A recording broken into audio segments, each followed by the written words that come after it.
my name's Alicia. I'm your student nurse today. Hi. Hi. We've already assessed your pain and you've gone to the washroom. Are you feeling comfortable? I'm okay as long as I don't move too much. As long as you don't move too much? Yeah. Perfect. So you don't feel like you need to be turned or repositioned? No. No? That would probably hurt me right now. That would hurt you right now? Yeah. Okay.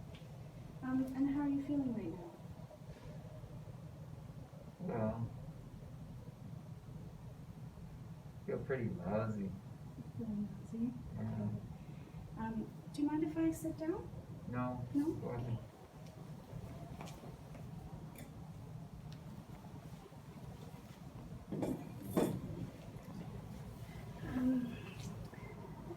What's making you feel very lousy?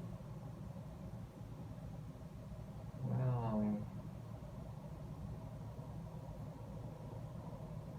I just wish I could turn the clock back and this whole thing didn't happen. I just can't believe. I can't believe what's happened. I'm really sorry for your loss. She was my best friend. Your best friend. God. Yeah. Are you feeling overwhelmed? I'm wondering if you're feeling overwhelmed because of the loss of a friend.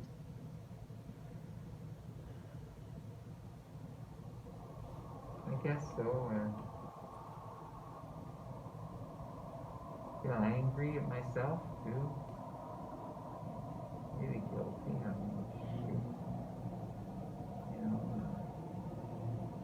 I keep going over in my mind. There must have been something I could have done, but I don't remember much, right? Which is really frustrating. You're frustrated because you were unable to remember the situation that occurred. Yeah, I mean, I have glimpses of it. I remember a few things, but then I remember that Sally got killed. Sally. Can you tell me a little bit about Sally? What was she like? Oh, she was the best. She was the best. She was, we were work colleagues and worked really hard together and just, like best friends, soulmate kind of thing. Soulmates? Aw. Yeah. And, we were planning to go on a hiking trip, this actually was going to be next week. Where were you guys going to go hiking? Well, we were going to go over to, have to stay close to home this summer. Right, yes. So we were, going to go over to Whistler and... Whistler's beautiful. Yeah, it's really beautiful. This time of the year, she loved the flowers, the wildflowers. Yeah. And,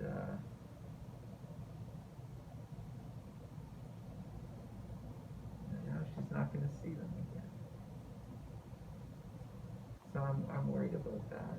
I'm worried about other things too. What else are you worried about? I don't know if I'll be ready to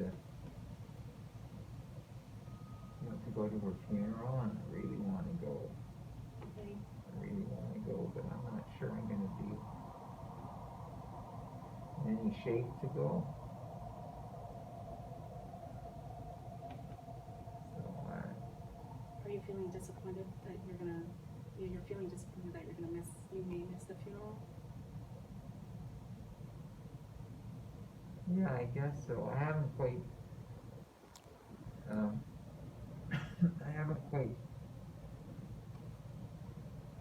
given up yet, but I'm concerned about that.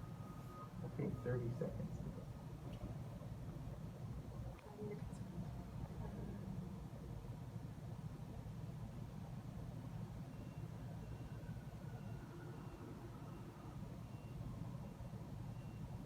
What would make you feel less concerned?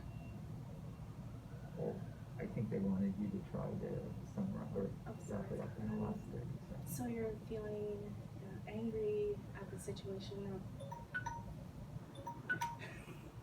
Good. you're feeling angry at the situation that you're in. You're wanting to kind of turn back time, and you're concerned that you may potentially miss your friend's funeral. Is that? Yeah. Okay. Good. That was a bit choppy at the end. I there, know, but I'm don't so worry sorry. about- No, I thought they had told you guys that that's in the last 30 seconds. That's when you Oh. summarize. We are just to focus on like 5 Oh, yeah. things. Okay. Could anyway. you hear me? That's why I was doing like that. I think so. I hope so. Yeah. Okay. Yeah, I hope so. I gotta remember you guys are. Yeah. Okay, so we'll start 5 minutes for feedback. Okay. So, what do you think you did well?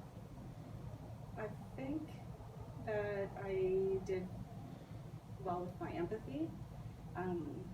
It is a tougher situation, and I know that I do struggle with a situation like that. It was a little bit, it's challenging because you don't want to fix. You're there to, you're not there to fix anything, you're just there to actively listen. So, in the service of time, you said you did well with your empathy. Yes. How did you do that? What did you actually do? What skills did you do? So with that, I sort of mentioned a feeling that you were feeling because of something that happened.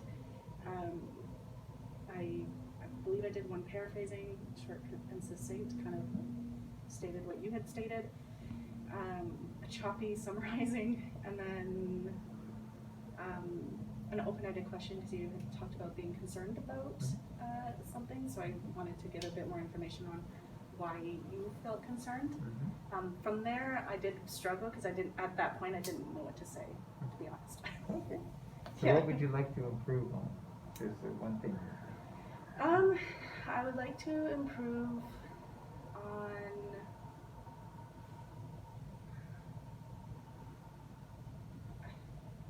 feeling, I guess, more comfortable in that situation to help my patient, because it's something that, I mean, it's, you're going through something, you're distraught about it. Mm-hmm. That's something that's really hard. So, yeah, not wanting to make the situation awkward at all. Right, for sure. Yeah.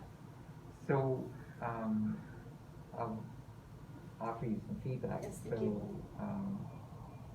The way not to make it awkward is just what you were doing at the beginning, was listening and asking open-ended questions based on what I was saying. Okay. Very powerful. That, I did not feel they were awkward at all. Like you said, I can't remember exactly what I was saying, but, what are you concerned about, or I don't remember exactly the words I said at the beginning, but you'll see when you watch it. You actually use my words, which is fantastic because that's how we show our empathy as well. Aside from, you have a very lovely presence. You're like very warm, your voice is warm, to me, you're calm. Great. And even though inside you're freaking out, yeah. No, it's just great. And so when you actually use my own words, I really feel like you're listening to me. Oh, great. And being empathetic. So that's a way to actually use a skill to express empathy. When I said, at one point I said, that's one thing I'm feeling concerned about or sad about, I can't remember exactly, and you said, what else are you? Excellent question. That is so excellent. Your open-ended questions are just delightful in that way and very powerful. I really commend you on that. You took a risk sometimes to say, you didn't say I wonder if you're feeling, you said something around how I might be feeling, and it was, so that's good. Be careful with that because you might say something that isn't relevant or that it doesn't ring true. So you can always fall back on, tell me more about that. What else are you feeling about that? Rather than trying to guess what I'm feeling, Okay. just lay it open for me. In terms of the uh, um, summary at the end, I know it was a bit choppy, but the key thing I didn't hear you say is you're really trying to deal with the loss of Mary, of Sally. You never use the word loss, Yeah. which indicates to me that I'm making an assumption, but it sounds like to me there's something around loss that's difficult for you, that you weren't even able to use that word here, and that's the real thing. You said I was concerned about not going to the funeral. I'm concerned about. That's not the key thing. The core thing is I'm trying to cope with loss. The concern is like comes out of this huge, horrible hole on you. Yeah, I think I feel awkward saying it to a patient. And also sitting in that silence, I think that makes me feel off. I have to get over that too. So silence when you're just being attentive and you're waiting because the patient may be thinking about something. Silence can be golden. Okay. And let them see if there's anything. And if it goes on, like when you said something about Sally, that was great. Or if the silence is going on, you can check in with me and say, is there something else you'd like to tell me about, you know? So don't feel okay about silence. There's nothing wrong with that. And when you identify the loss, after I've talked about it, it's very powerful. Okay. If you come in right off the bat and I haven't even mentioned it, that's going to be very awkward. Because I haven't said it. I haven't admitted to it. I haven't owned it yet. Okay. But if I'm offering that about Sally and my... Then I can address it at the top. Okay, perfect. Okay. That alleviates that. Thank you Great. so much. You're very welcome.